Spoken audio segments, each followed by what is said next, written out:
अच्युतं केशवं रामनारायणं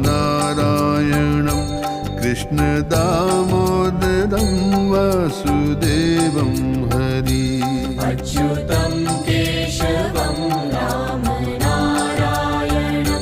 कृष्णदामोदरं वासुदेवं हरि अच्युतं केशवं रामनारायणं कृष्णदामोदरं वासुदेवं हरि अच्युतं केशवं रामनारायणं कृष्णदामोदरं